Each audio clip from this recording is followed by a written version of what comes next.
Bien, entonces vamos a ver un pequeño video que nos va a hablar de los diferentes elementos que tiene el mapa, ¿sí? Bueno, como ya vimos, el mapa va a tener diferentes elementos que están en casi todos los mapas que vamos a ver. El título, la escala cromática. Lo que no decía el video es que la escala cromática no solamente nos va a ver los colores en las diferentes alturas que vamos a encontrar en el mapa, sino también que hay mapas que tienen una escala cromática donde están los azules, de azules a celestes, donde nos va a indicar la profundidad. Va a hablar de los diferentes elementos que tiene el mapa, ¿sí?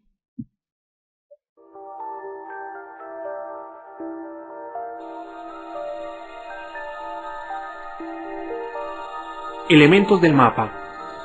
El mapa es una representación de un área geográfica, impresa en una superficie plana, que contiene una serie de símbolos aceptados a nivel internacional, para identificar los diferentes elementos de una región o zona de la Tierra.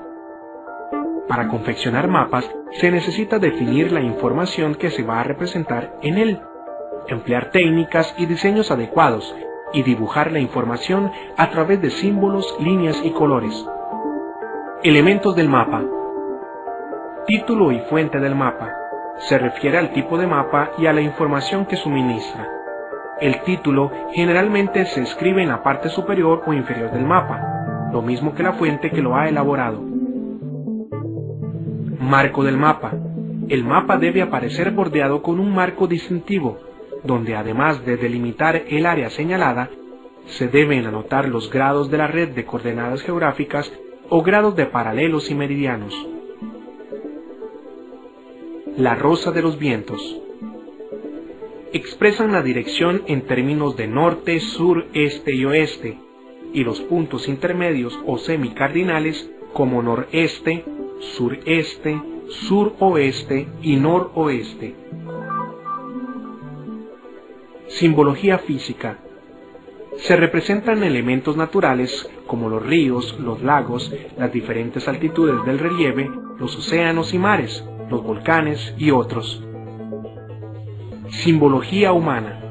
Sirve para identificar ciudades, pueblos, fronteras, capitales y límites convencionales. Escala cromática. Contiene colores determinados que son fijados universalmente para poder interpretar cualquier mapa. Con ella se puede determinar la altitud de cualquier lugar con respecto al nivel del mar. Escala gráfica. Es una línea recta dividida en partes iguales. Cada una tiene un valor equivalente a uno de los sectores de la superficie. Escala numérica. Es la razón de la reducción de las distancias y las áreas en un mapa con relación a las medidas en el espacio o terreno real. Como el mapa es pequeño, la escala representa el número de veces que se redujo, para representar las medidas reales de los objetos colocados en el mapa. En el mapa escolar, por ejemplo, aparece de la siguiente manera: 1.500.000. Significa que un centímetro medido en el mapa es igual a 1.500.000 centímetros. Corresponde a 15 kilómetros en la realidad. En todo mapa con escala 1.500.000, el número 15 es el factor de conversión. Para utilizar las dos escalas, se mide con una regla la distancia en línea recta entre dos lugares. El resultado se multiplica por la distancia equivalente en la realidad entre esos puntos. Por ejemplo, la distancia entre Liberia y Cañas en el mapa escolar mide 3 centímetros. La escala de ese mapa es de 1 a 1.500.000. Para conocer la distancia real en kilómetros entre esos lugares, se debe realizar factor de conversión 15, distancia en centímetros por 3, distancia real 45 kilómetros. La distancia real entre Liberia y Cañas es de 45 kilómetros.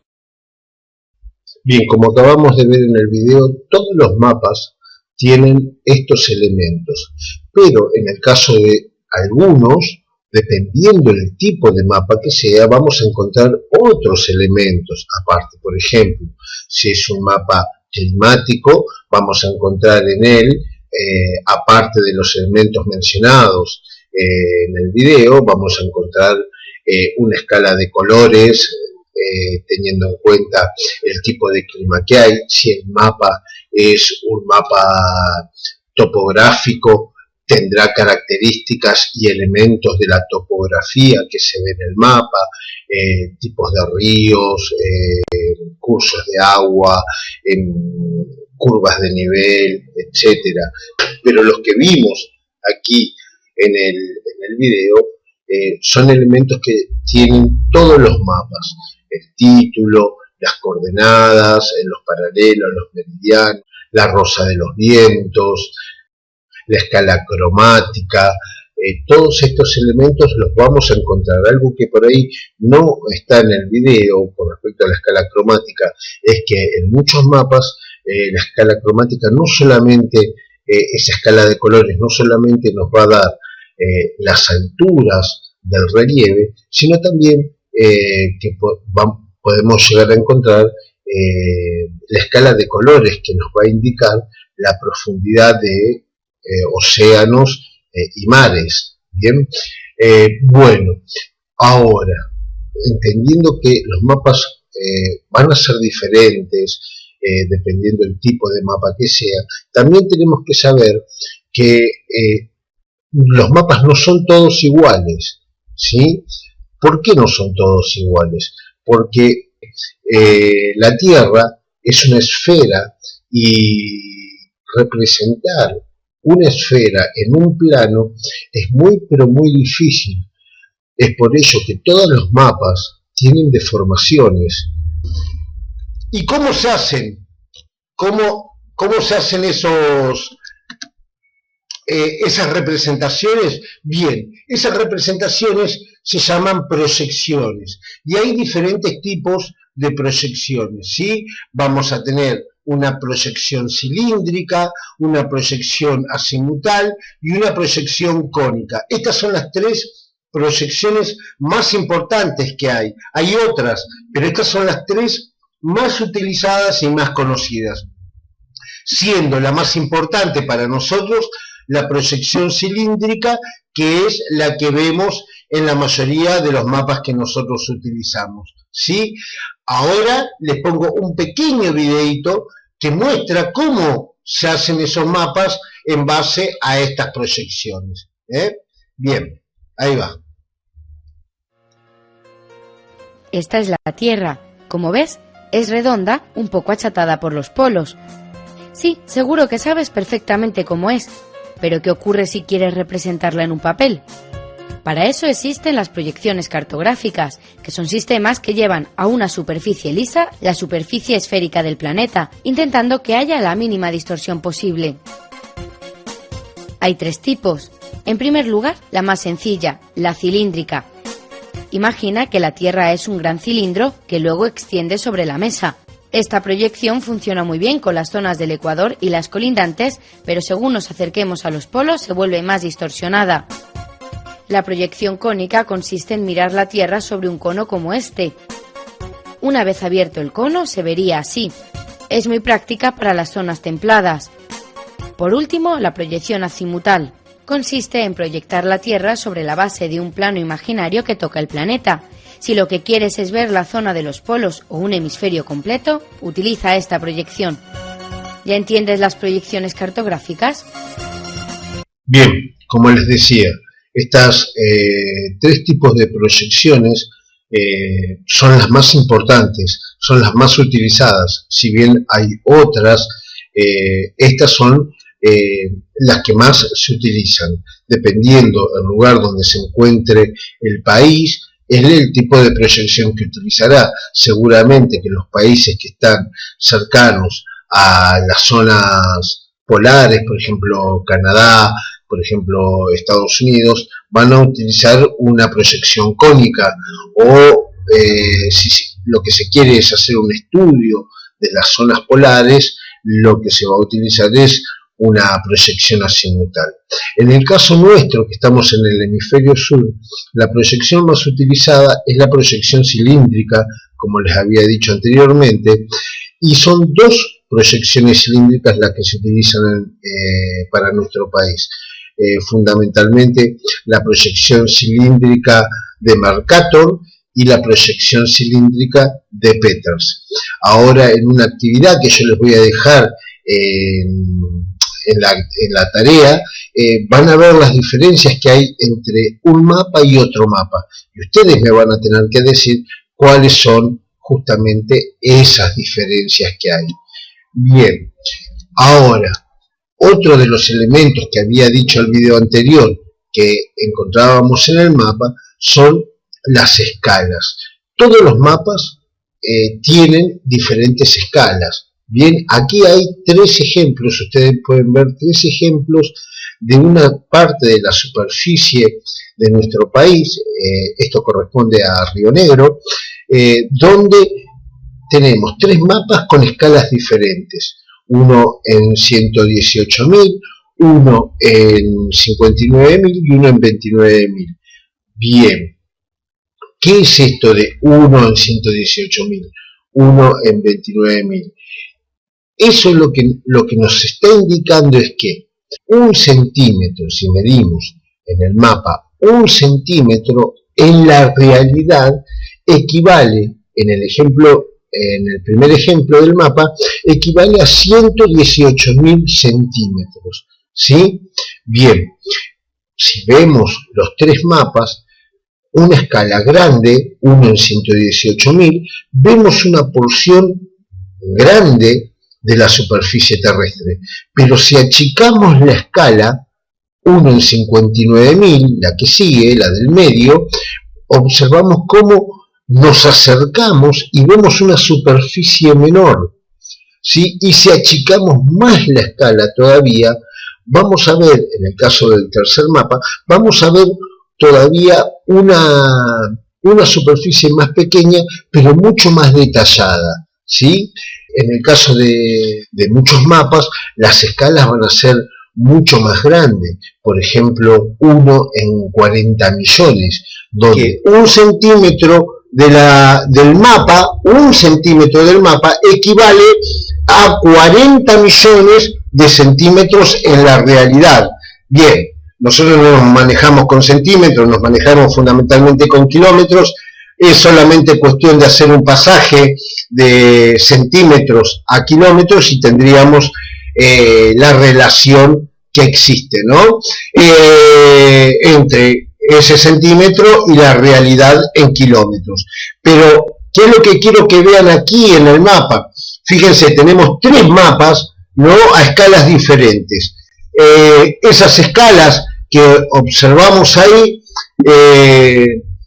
tienen una, primero, que abarca una gran extensión del mapa, la del medio, que abarca un sector intermedio, y la otra que se acerca todavía más. Fíjense que cuanto menor es la escala, es como si nos acercáramos cada vez más al mapa, es como si lo viéramos desde arriba, a menor escala hiciéramos un zoom sobre el mapa. Eso es lo que va variando. Cuanto mapas, por ejemplo, un planiferio no podría estar realizado a una escala 1 en 29.000 porque sería gigantesco el mapa. Por eso los mapas planiferios, mapas continentales, las escalas son muy grandes. Está claro, 1 en 40 millones, 1 en 30 millones, en 100 millones. Y cuanto más queremos achicar ese mapa, verlo con más detalles, es cuando la escala se hace menor. Bien, también con esto vamos a tener una actividad para realizar.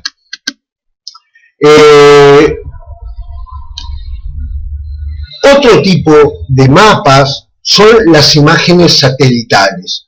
Bien, las imágenes satelitales son imágenes tomadas por sensores que hay en los satélites.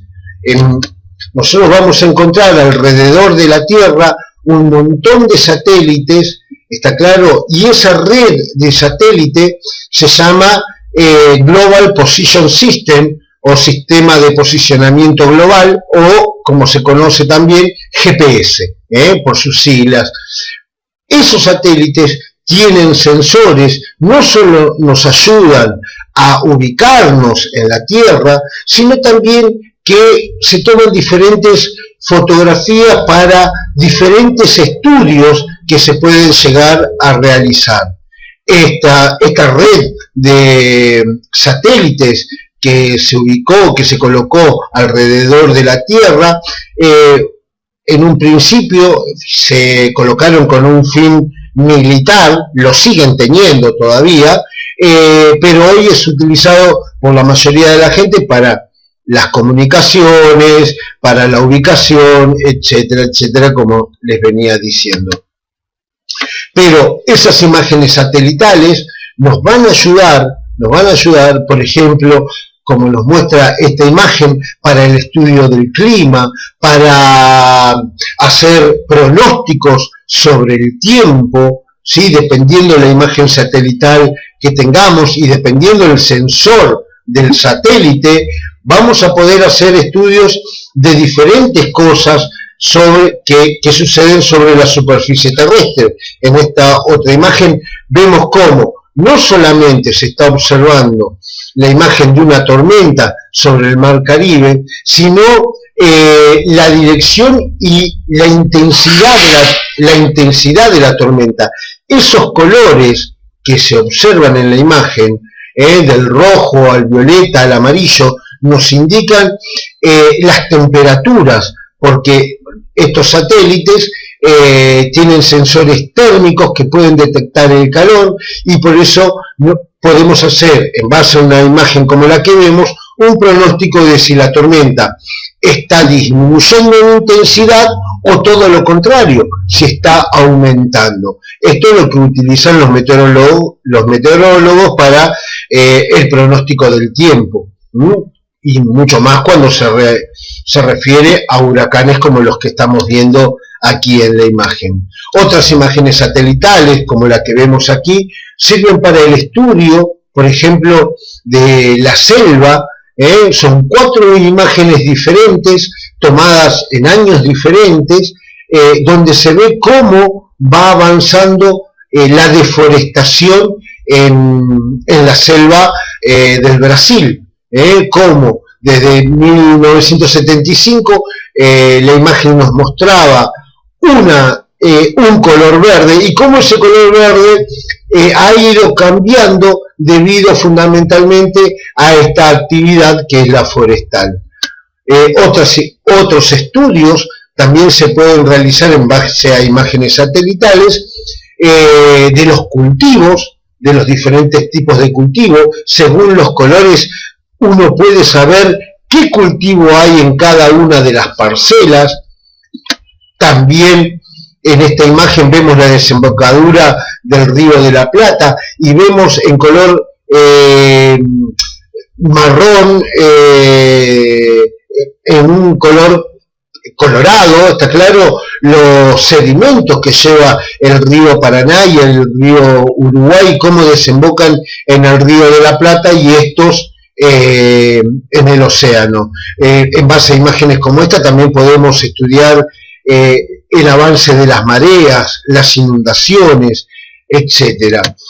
Otras imágenes satelitales también nos pueden ayudar al estudio de la minería. Estos que estamos observando acá son diferentes mineras que trabajan a cielo abierto y cómo influyen en el medio ambiente, y otras como esta también sirven para el estudio de diferentes incendios, como el que se ve en el norte de Italia. Eso que estamos viendo, esas nubes blancas, son en realidad el humo producto de los incendios forestales que hubo en los montes Apeninos no hace mucho tiempo. Ojo, no hay que confundir las imágenes satelitales con fotografías aéreas.